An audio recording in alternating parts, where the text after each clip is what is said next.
Yeah, welcome you all for type 3 problem on design of spur gear. So in my previous video I have explained about the type 1 and type 2 problem on design of spur gear. In type 1 problem the minimum data is given where speed, power and speed reduction ratio is given and all other data may be assumed suitably to design the gear. In type 2 problem the center distance or diameter is given, so where number of teeth is not given. In this that is a type 2 problem, but in this video I will explain about how to solve type 3 problem on design of spur gear. The type 3 problem is like this. So when number of teeth is given and diameter is unknown. So in the previous second type problem where diameter is known and number of teeth on pinion or gear is unknown. Yeah. Now coming to this type 3 problem, so a number of teeth is given and diameter is unknown. Let me read the problem. The numerical 3. There is problem description on type 3 problem on design of spur gear. It is required to design a spur gear with 20-degree involute teeth.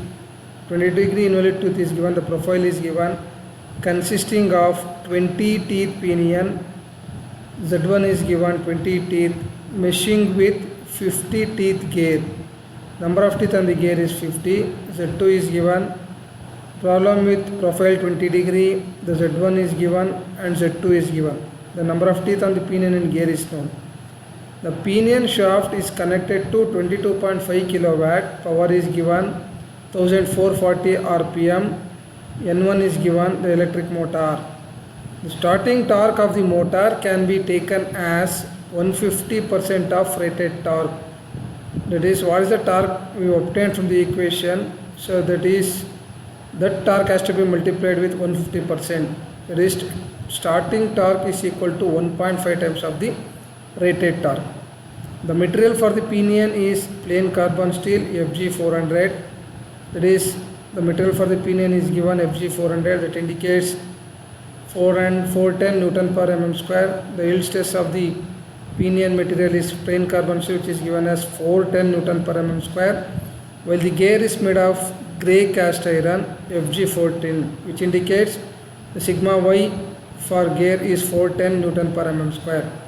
Design the gears based on the Lewis equation and velocity factor to account for the dynamic load. So we need to design the gear. So where the number of teeth on the pinion gear is known, diameter is unknown. So I will explain how to solve this problem. The procedure will be remain same except that the diameter is unknown. So where in the previous problem diameter is known. Yeah, coming to this problem, the type of gear is the spur gear and teeth on pinion is given 20, teeth on the gear is given 50 and the power is given 22.5 kilowatt and speed on the pinion is given 1450 rpm and starting torque, which is equal to 150%, means 1.5 times of the average torque.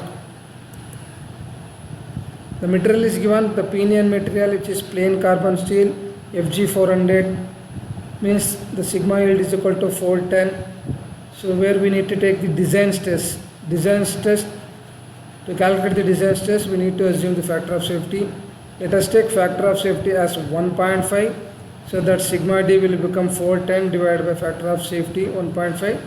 Design stress will be equal to yield stress divided by factor of safety. So sigma d1, the design stress on pinion is 273.33 Newton per mm square. In the same way, the gear material is given as grey cast iron FG200, for that sigma y is equal to 200 Newton per mm square. So assume factor of safety, which is not given in the problem, so assume it as 1.5. If it is given in the problem, you take that value, but in this problem the factor of safety is not given, assume it as 1.5, so that design stress on the gear will become 133.33 Newton per mm square. This stress we need to use it while designing this spur gear.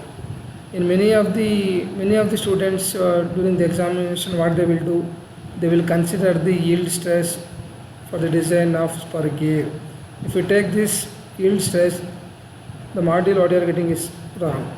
It will not match up with the exact answer. So that be careful, if the yield stress is given, assume factor of safety if it is not given in the problem, and find out the design stress for that problem. The first step, as you all know from the past two problems, the first step is identifying the weaker member. To identify the weaker member, we need to find out the Lewis form factor. In this problem, it is given 20 degree. There will be three cases in Lewis factor: 14.5, 20 and 20 degree subtooth. So it is given in the problem 20 degree involute. So calculate y1. So z1 is also known and z2 is also known. This is the permanent value of the Lewis form factor, which is obtained as y1 0.1084, y2 is equals 0.1357. Once you got yn and y2, to find out the weaker member, calculate sigma d1 y1, sigma d2 y2. So multiply in this 2 the sigma d2 y2, which is lesser than sigma d1 y1. So sigma d2 y2, which is lesser than the sigma dy y1. So therefore design is based on the gear. First step is over. So in the proceeding step, we need to consider the gear, that is N2, Z2 and Y2, to calculate the module and to design the spur gear. So the module calculation, the module equation is given by 2mt divided by sigma d Cv kyz all to the power of 1 by 3. In this equation, the sigma d2 is known, and Cv, which is depends upon velocity. Velocity depends on diameter. Diameter, which is unknown in the problem, we need to assume Cv in this problem. So K which is known for spur gear, we take it as 10, and capital Y, the form factor, which is given as pi times of Y, and Z is given in the problem, that is Z2. So everything is known except MT and Cv. So calculate MT, which is given by 9.55 into 10 power of 6 into P by N2. So where it is N2 is unknown, which is not given in the problem. So N2 you can calculate by using the relation I is equal to Z2 by Z1 or equal to N1 by N2. So I is equal to 2.5, N1 is known, N2. Calculate N2 is equal to, which is obtained as 580 RPM. Take that N2 over here and power is known. We got MT equals 370,474.13 Newton into mm. So this is the average torque, but in the problem the condition is given the starting torque, which is equal to 1.5 times of the average torque. So many of the students in the examination, they will consider this average torque. Don't consider this. So what we have to do, we need to multiply 1.5 to this average torque to get the starting torque. So this torque we need to calculate, and we need to use in the proceeding steps or in this equation. So MT we got it, sigma d is known, and next is Cv. So in this Cv depends upon velocity. Velocity depends on diameter. So diameter is unknown. So once the diameter is unknown, assume Cv is equal to 0.5 to calculate the module. And K we know it. So this 10 for the irrespective of the data given, the K is 10 for the spur gear. And form factor, which is given as pi times of Y2, which is obtained as 0.426. So go to the module equation, the 2 into MT, take that starting torque, the 1.5 times of the average torque divided by sigma d2 multiplied by Cv, assumed value of Cv, to K into, this is capital Y2, that is Lewis for form factor, and multiply with Z2, which is 50. So module is obtained as 4.27, which is approximately equal to 5 mm. So once we got the module, we need to check whether it is safe or not. So based on the module, the diameter is unknown. We need to calculate diameter by using the simple relation d1 is equal to mz1, so which is obtained as 100 mm, d2 is equal to mz2, which is obtained as 250 mm. B is known, it is k times of m. K is always 10 for this spur gear. 10 into m, that is 10 into 5, that is 50 mm. So once you know the diameter, we can calculate velocity. Velocity can be calculated by using pi d2 n2 by 60,000 or pi d1 n1 by 60,000.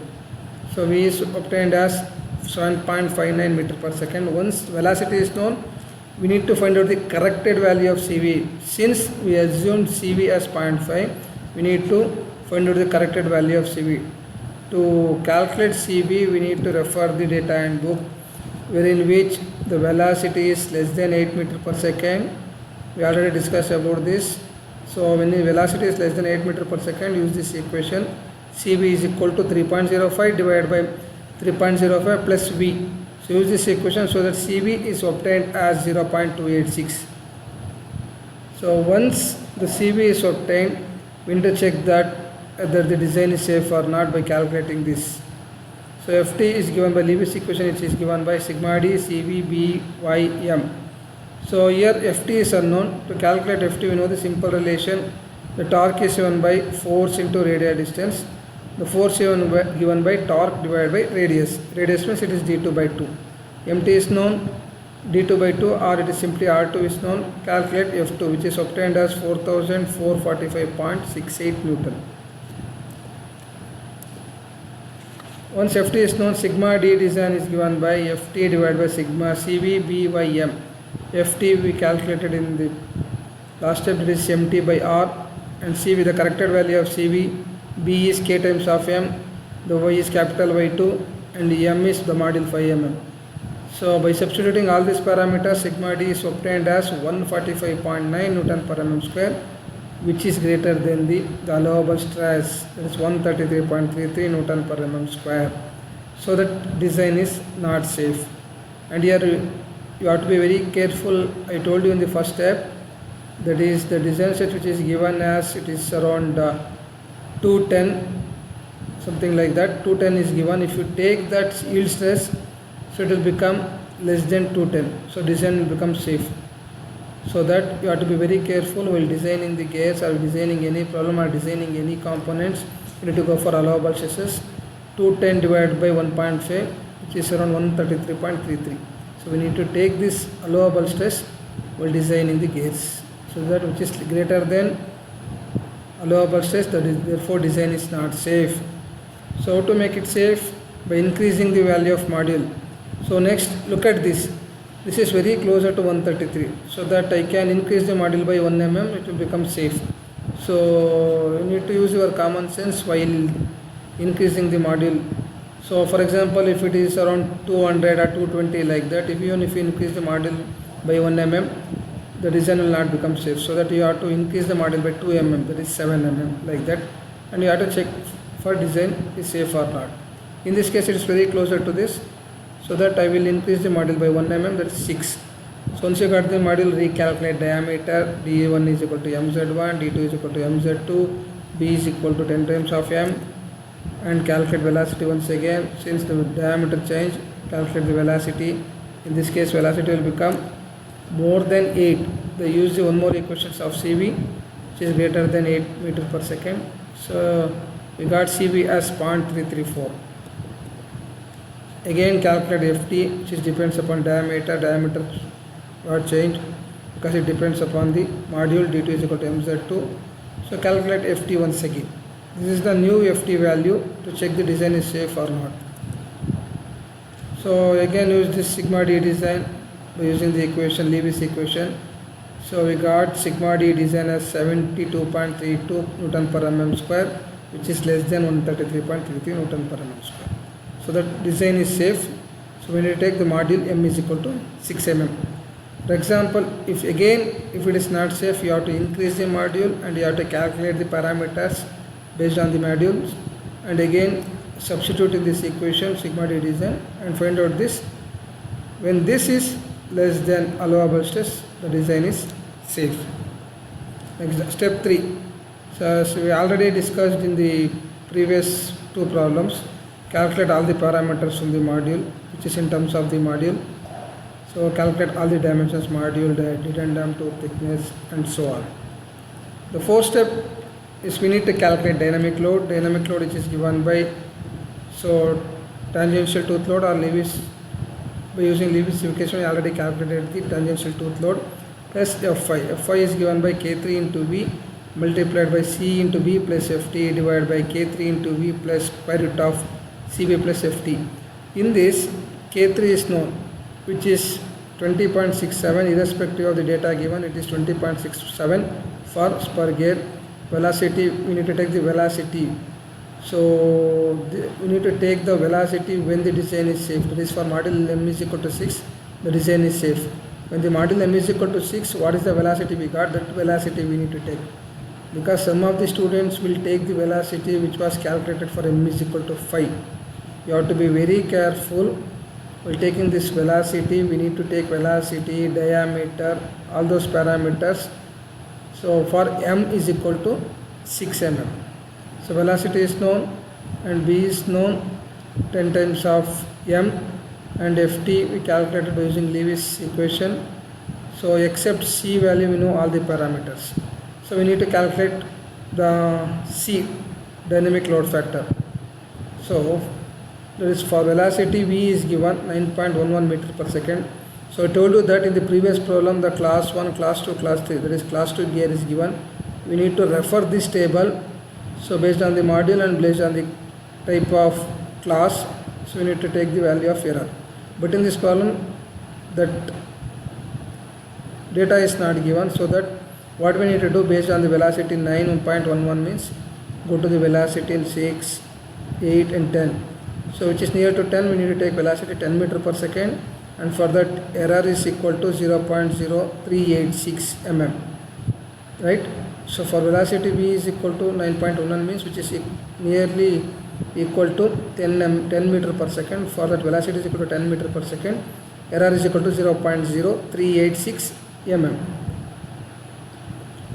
Once you got the error, so for that error E is equal to 0.04, so E is equal to 0.04, so C is equal to 314.6. That is, the material is given cast iron and steel. For that cast iron and steel, you have to be very careful. Cast iron is there, cast iron and steel is there. It is 14.5 degree. In the problem, it is given as cast iron and steel and 20 degree in value. For that, for 0.04, it is 314.6. For error E is equal to 0.04, C is equal to 314.6. For E is equal to 0.0386, what is the value of C? Just cross multiply by using the linear interpolation, so that you got C is equal to 304.55 Newton per mm. So Fi is obtained as 12,1296.70 Newton. So that Fi plus Ft, you got Fd is equal to 16,001.45 Newton. So next we need to calculate the endurance strength. So you have to be very careful. If the question is based on the design the gear, then F endurance is not required, right? Anyhow, I will explain how to find out the F endurance. F endurance is given by sigma endurance into B y m. So from table 238 for grey cast iron, because we need to design based on the weaker member, that is gear. The gear is given as the grey cast iron. For that, sigma endurance is given as 83.5 meganewton per mm square. So once we got the sigma endurance from table page number 238, so we know B, we know Y, we know M, so calculate F endurance, which is given as 12,805.56 Newton. So calculate the margin of safety. F endurance is known, Fd is known. So the ratio -1, the MS adopted which is less than 1, that is which is getting negative. So required margin of safety which has to be 0.5, that is if it is greater than 0.5, the design is safe. But adopted value is less than required value, so design is not safe. So what we need to do, we need to change the material. Instead of what is steel and grey cast iron, we need to change the material in order to make the material, in order to make the design as safe. Next, step 6, the wear load. To calculate the wear load, which is given by D1 BQK. So D1 is known and B is also known, 10 times of M. Q is given as 2Z2 divided by Z1 plus Z2, which is obtained as 1.428. Sorry. So in this case, we need to find out the new material. For that, this wear load which has to be greater than or equal to Fd. Fw is given by D1 BQK, which is greater than or equal to 16,000 is the dynamic load. So this is known, this is known, this is known. So K is greater than or equal to this value divided by D1 BQK, which is obtained as K is greater than or equal to 1.5563. So for this K value greater than 1.5563, so go to the table. So earlier we already discussed about the table. So go to the table where K is greater than 1.5563, so that K value will become 1.599. For that BHN is 350 and BHN2 is 300. The material is, so that once you calculate this, again calculate the wear load by substituting value of K, Q, B and D1. That is 16,440, which is greater than 16,001. So that the taken value of K and BHN1, BHN2 is safe. So the design is safe.